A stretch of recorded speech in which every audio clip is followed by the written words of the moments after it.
good to go? Good to go. Well, hello, everybody. Welcome to the Talk to Danielle podcast. I am your host, Danielle C. Baker. And before we get started, be sure to like, follow, and subscribe to whichever channel you're listening or watching from. And of course, this is season 4. So I do invite you to have a look at the 3 previous seasons. There will be some episodes there that may resonate more with your reality today, and they are timeless. So what you see on there is going to be beneficial to you and your needs at this moment. And we're going to jump right in with another very interesting topic. And what I really like about this is it reaches mostly our youth, our teenagers, young adults, and above. It's not just about kids and early childhood education, but it is good that can be transferred over. We are going to be talking about emotional intelligence today, EI, and I know this is a very hot topic, but my guest today has a really nice, unique way of approaching it, and that's why I wanted to share it. So I have the wonderful Ellie Laliberte with me today. And Ellie, I think it's your third time on my podcast. Yeah, She's just one of my day ones when I first started the podcast, and so I do invite you to have a look at her other episodes as well. We share a lot of values. We share a lot of similar thoughts, especially when it comes to leadership and how to show up for the people around us. So we're going to jump right in. Before we get started, can you talk a little bit about what you do and how you got to where you are today? yeah, absolutely. Thank you again for having me on your podcast. I'm always excited because I feel like it's always a great conversation. I think that we flow with each other so nicely. So Yeah. I'm excited for the conversation. So yes, well, I've done a couple of things in my life, as you know, going on Yes.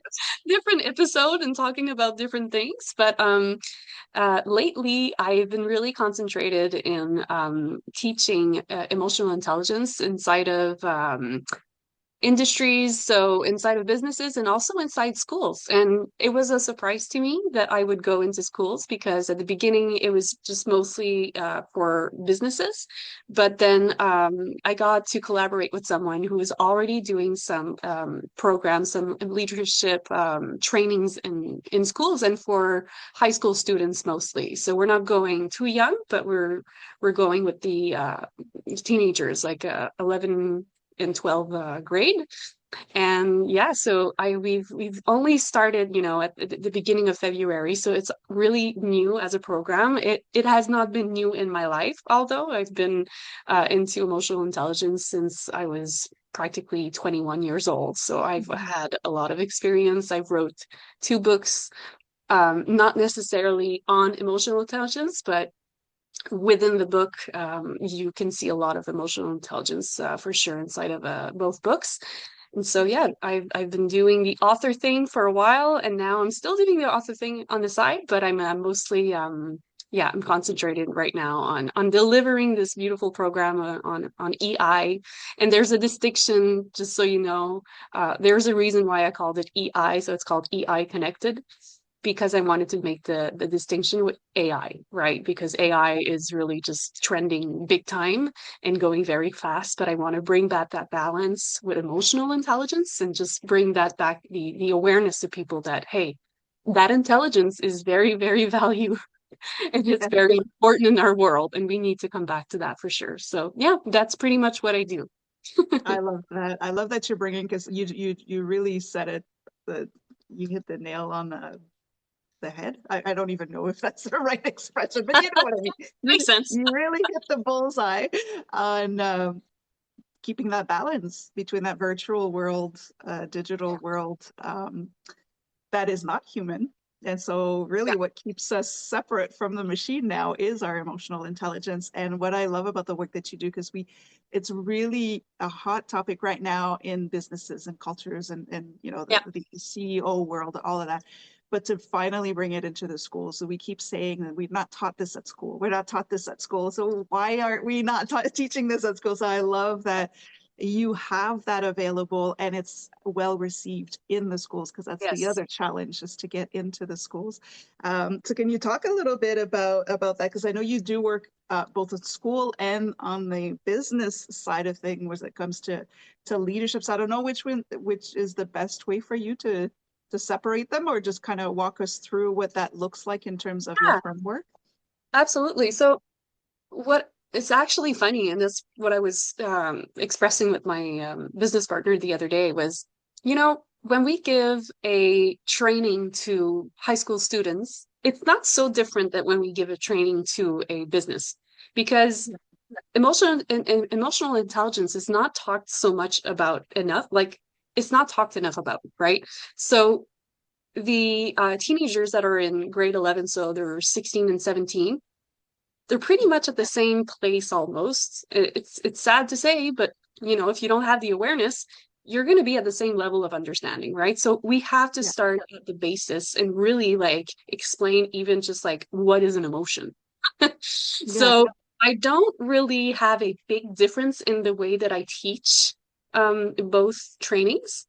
So really, like we started the basics and we explored the fundamentals of emotional intelligence and really just try to bring that awareness to we have this system inside of us that are called emotions, and we need to know what they're really about, and also like kind of like take out the stigma, because I do Yeah. believe that there is a stigma. People sometimes are, afraid of talking about emotions.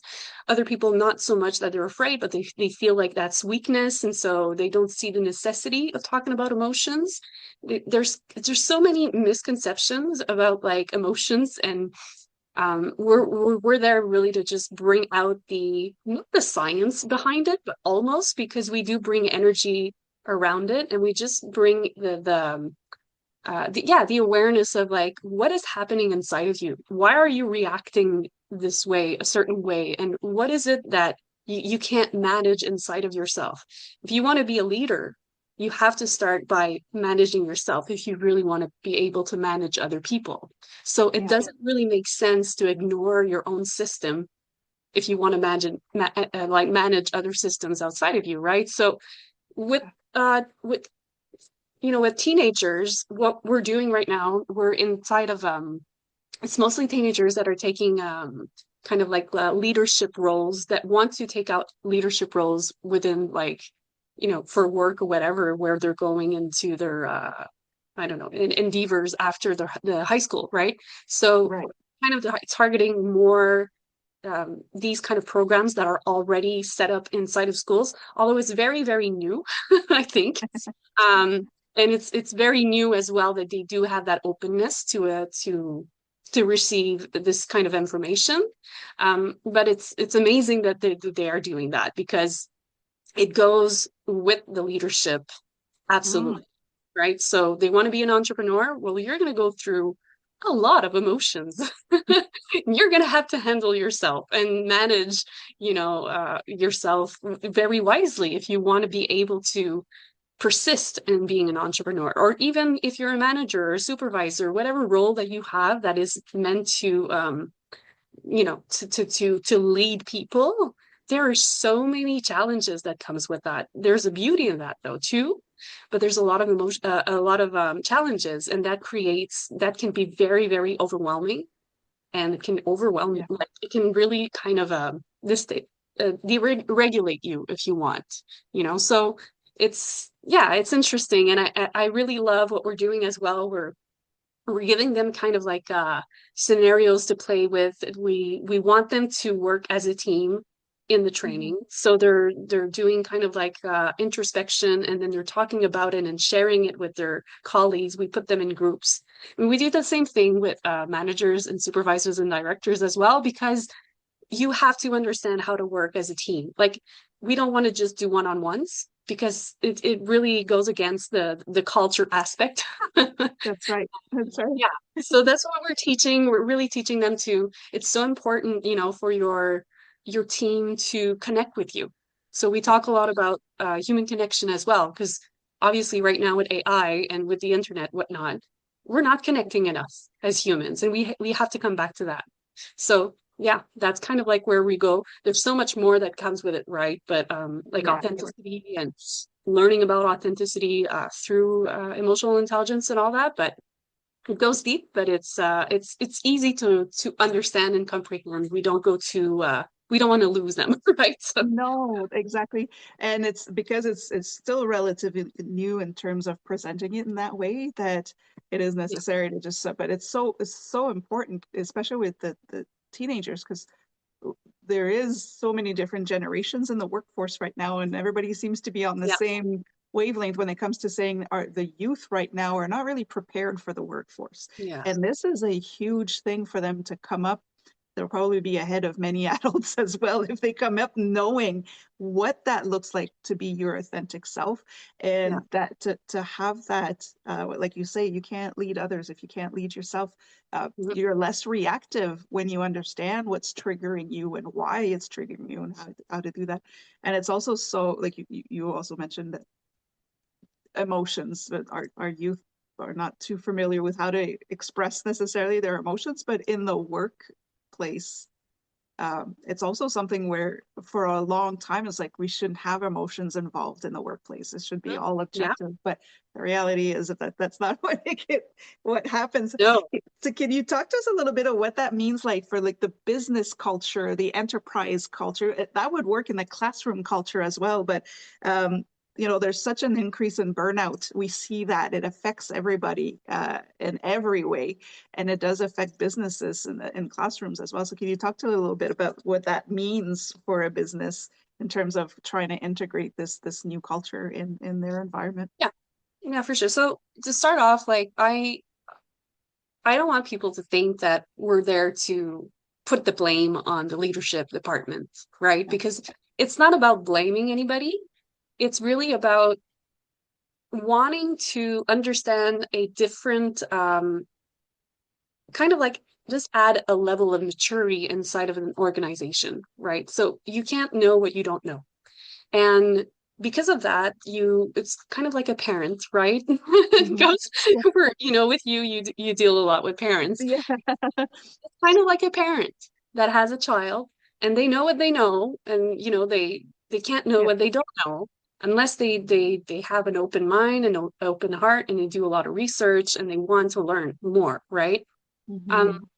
so what's going to happen with this child, obviously, is that they are going to be led by a parent that, is lacking self-awareness or lacking emotional intelligence. And so they are going to behave in a way Yeah. where they've been taught to behave in that way. And if they don't get, um, their parents don't teach them otherwise, well, they're going to stay with that concept, right? So inside of a business, it's kind of like the same thing. And that's why I feel that it's so powerful when, like directors can see this, because Hmm. as a leader, and especially a director of a company, you have so much power that you don't even know that you have that power. And when I say power, I'm not meaning like power, like, oh my God, we have a big company and, we're the biggest Yeah. out number one. Like, I don't mean that kind of power.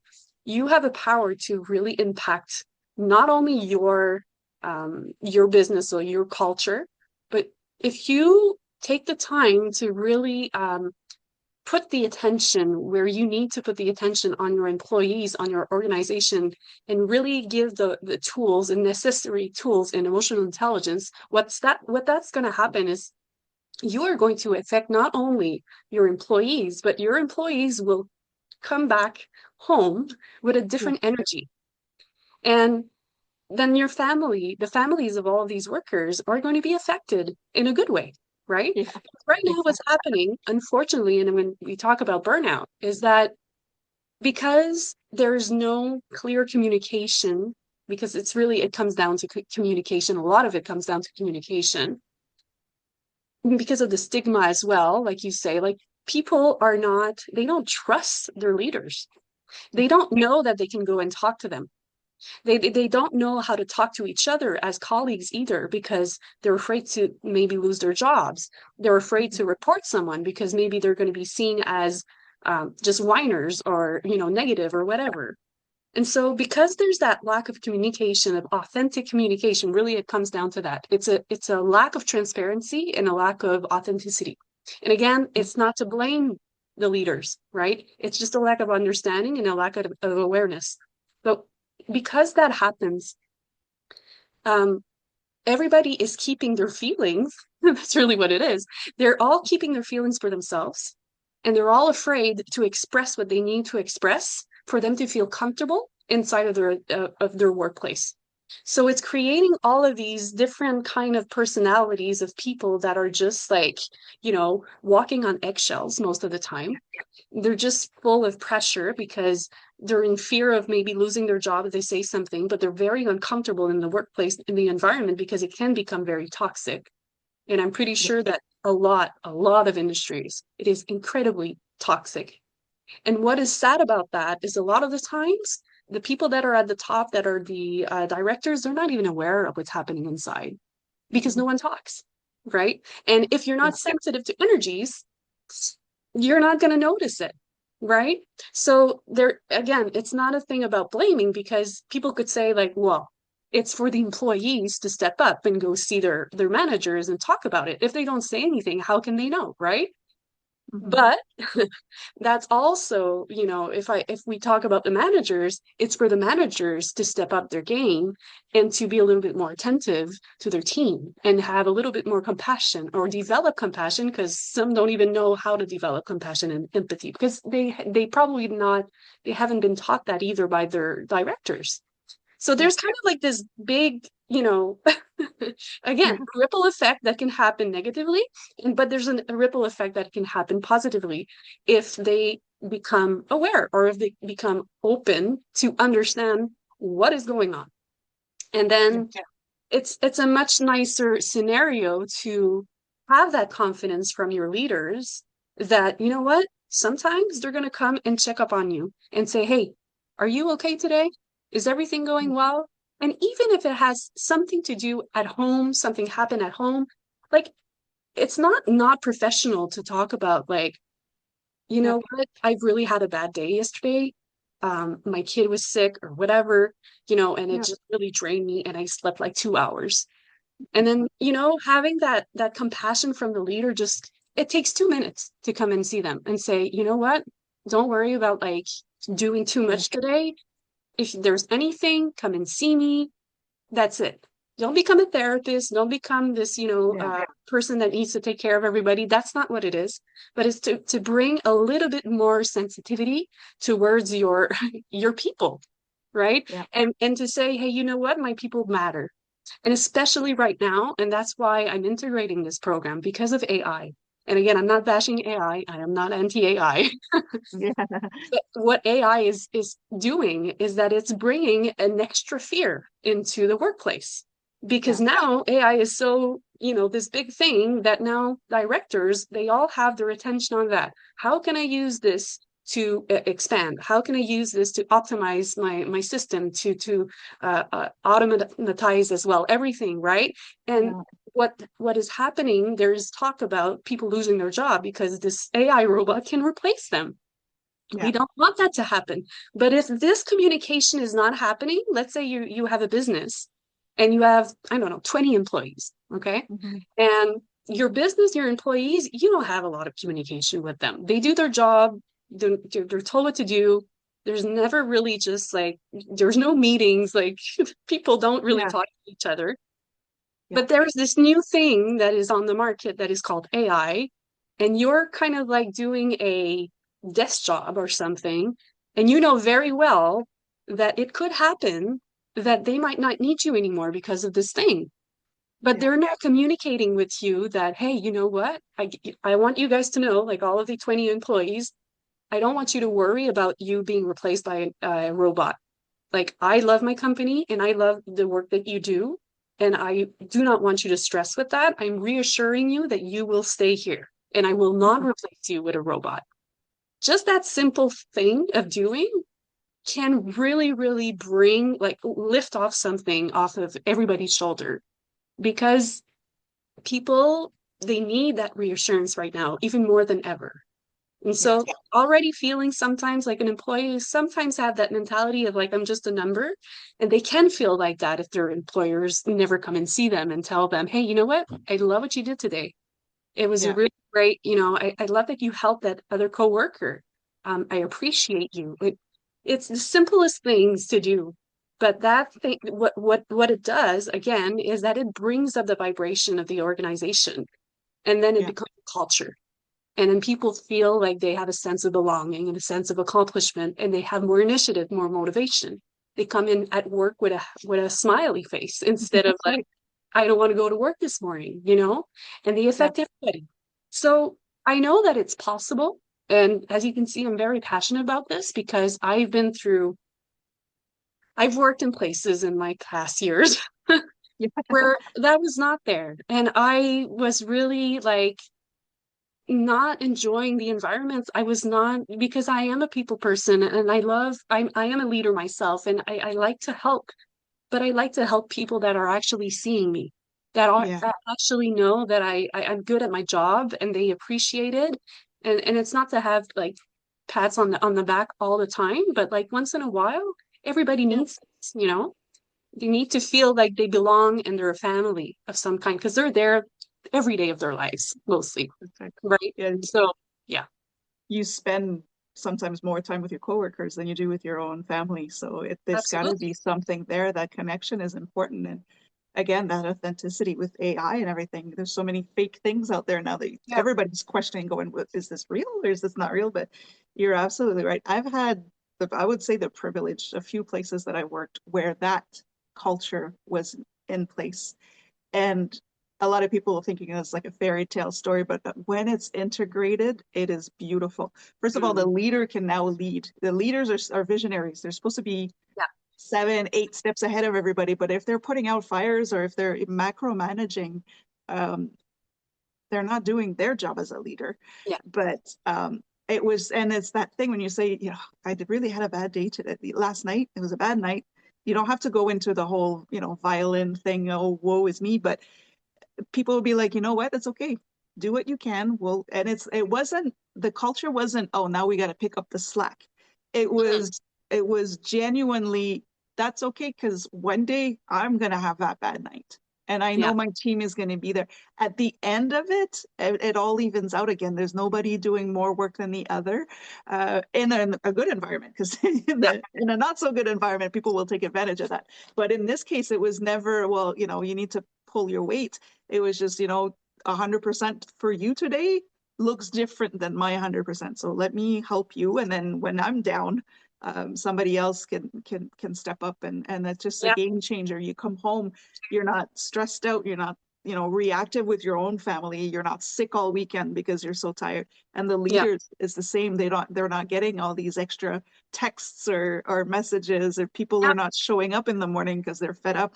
It just changes. So you were saying that ripple effect of energy is huge, and we don't see that in a bigger picture, but it makes a huge difference. I love that. Yeah. Yeah. I like to kind of see things as stories all the time. So for me, I'm always imagining what it could look like the simple worker that goes to work, and I imagine it in my head, and he goes to work, and he's happy to see his people, really, because it becomes his Yeah. people, and they become all their friends in a way, and then has more initiative all day long because they want to kind of like surpass themselves because they know that they're working for something that is bigger than just their small self, and they're actually serving, and some serving again something that is bigger than them, and they come back home and they want Yeah. to talk about their day. They want to talk about what they did. They want to share that with their families, and it's not negative, and there's obviously it's not always going to be like that, but I mean, I think that happens more often than not, that employees will come back home and they want to bitch about like work and who was there and what this person said and how this person reacted. This person didn't help me. I can't go see my my manager because my manager is always overwhelmed with everything and doesn't have time Mm. for me and blah blah, all of that. And the sad thing is that we talk about burnout in the with employees, but there's a lot of managers that are really burnt out. So if you have a manager that is burnt out, and even the directors, if you have a manager or director that is burnt out, like what kind of energy are you going to give to your your people? The same energy, right? So how can people trust what's the work environment after that? There's just Yeah. no No. no it's not sustainable. There are problems, there are big problems in a lot of industries because of that lack of awareness. Yeah. So And it just needs to change. exactly, and implementing something like this can change a whole lot. Sometimes that's all you need, that little tweak in your in the way that you run your day, that will change the whole thing. I am curious to know, because I know I have quite a few parents that will be listening to this, but you are in a position right now that is gold. To me, I'm seeing it as gold because parents will know when the kids come home, how was your day? You know, whatever. There's no connection there. Right? But they'll talk to a stranger about everything, and it's just they'll open up to other people like aside from the parents. So you are seeing, because you've been in the schools, and you've introduced this program in the schools. What could you share this? And that might surprise parents, but at least it can help parents know how they can approach their child. What is kind of the reaction that you're seeing there? What is the feedback you're getting from the students on, or what surprised you to say, I didn't realize that the comments that they said, you're just like, oh, wow, they're really getting it. Or, oh, wow, I wasn't expecting that reaction. Can you share some? I'm putting you on the spot for that one, but I'm curious to know what you're seeing when you're like in the trenches, Yeah. in there with them.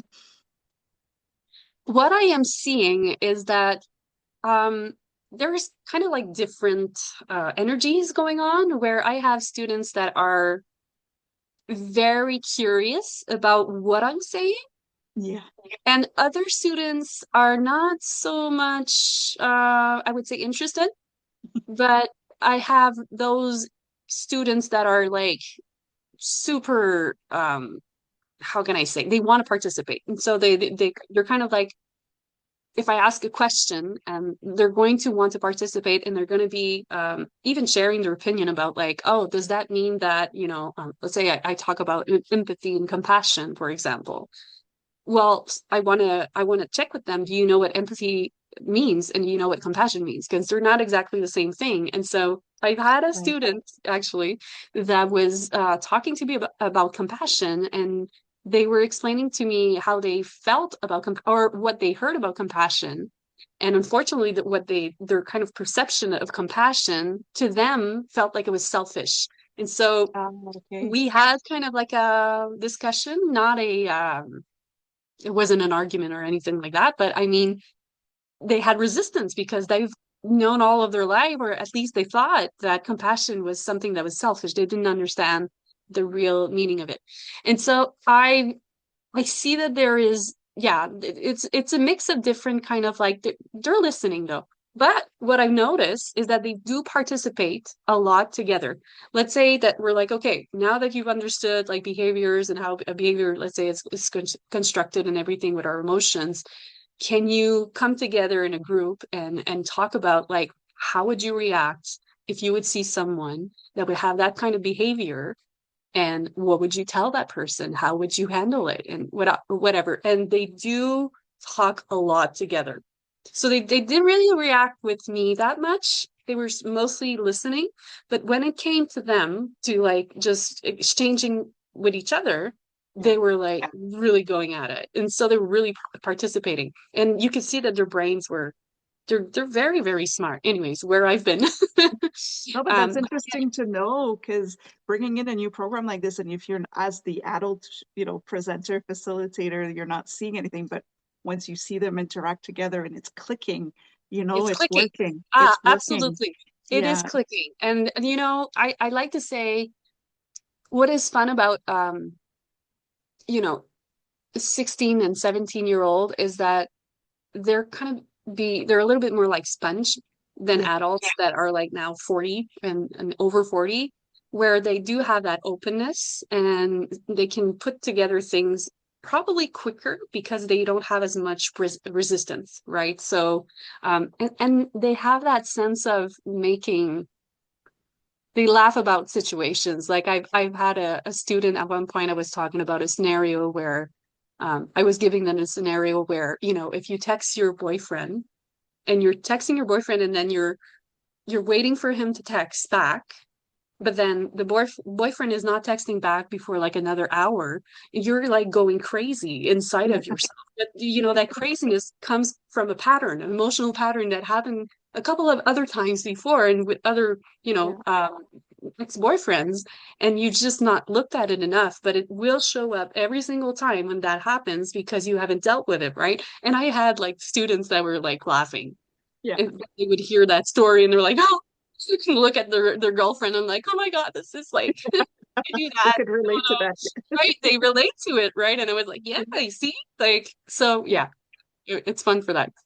That's great. No, and I find that generation. I work a lot with that 15 to 25 range years old, and they are open to that. They see that Mhm. the older generations, and I'm that older generation, but they see what we're lacking in terms of Yes. interpersonal communication skills, and it's so nice to see that between them, they're really open. They really have it more than we do.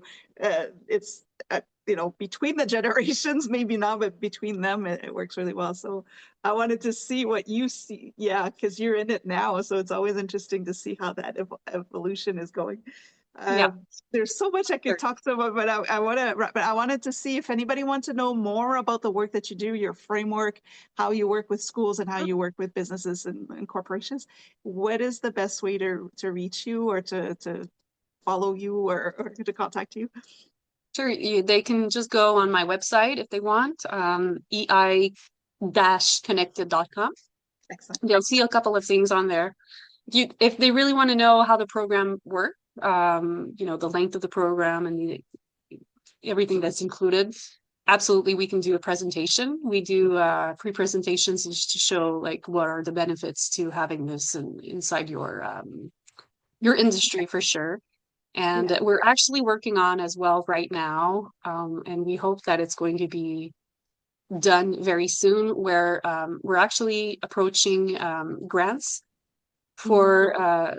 for support for businesses Yeah. so that they don't have to, they can be, I think, covered. I think 50% and more than that with certain grants. So that can help for sure. That can help make a decision of saying like, okay, I think that I want to have change a little bit inside of my organization and yeah, and just become a better leader. I love that. And it's important to keep up, and we always have something we can work on. So I think it's a great thing to have. I'll be sure to add that in the description box for anybody listening. You can I refer you to that. You can find the link so you can contact Ellie and see what is happening. There's so much more. We could do a whole other episode on this topic still, but is there anything maybe that we didn't talk about on in the since we started? Is there anything you want to add or anything you just want to share before we wrap it up? Yeah, I think I would just like to shed a light on like what is going on right now in the world and how it's really difficult to rely on the big leaders of the world at Yeah. this moment. People still need to be led well, for a sense of community, actually. And I strongly believe that we're going in a direction where, it's up to us as leaders of industries to take that responsibility and be the bigger leaders in that sense, where if we become authentic leaders inside of our own enterprises with our own people, we can make a really big impact. Even if we don't think that we have that power like the bigger leaders, I think that's getting back our power. It's not just relying on that. And like I said earlier, it's the ripple effect that we're doing if we're Mhm. doing that. So if it starts in the business organization and then the employees and then the families, it goes inside of the society as well. So Yeah. it's something to consider, and Yeah. and it's all about like authentic leadership. There is a need for it for sure on every level, globally, but also in the communities, in the individual Yeah, countries, so depending on the needs. So course. But thank you where so can you much. have that control, right? And I think that Exactly. the control that we can have right now, it's not out there. It's No, within our it's systems right yeah, now and and it's inside of with us. ourselves. It's in Absolutely. internally, if you can Yeah, manage whatever you're going through, then somebody else doesn't have to deal with it. yeah, So already that's a big step. So no, you're right that there is a lot of, so many of us are thinking, who am I? I'm just the one person, but there's 9 billion people on this planet. So yeah, almost 9 billion. So it's just like, okay, you're just one, but there's 8 billion of us. So yeah, there's something can be done. So if there's 8 billion drops of water that fall into the ocean, we're gonna get some waves. So yeah, I love that. I love it. Thank you absolutely. so much for sharing it. Thank you. Always a pleasure. It's just so easy to have these conversations with you. So I do appreciate Thank you you. coming back on anytime you want to come on. I love it. Yes, Yeah, thank you so much. thank And for you. Thank you. And for everybody listening or watching, don't forget to like, follow, and subscribe to whichever channel you're listening or watching from. Don't forget to go check out Ellie's website. I will put it in the description so you can get more information if you want to get in contact with her to see if that's a right fit for your school or your organization, your business. That's the place to go. And until next time, stay safe, stay awesome, and we'll talk soon.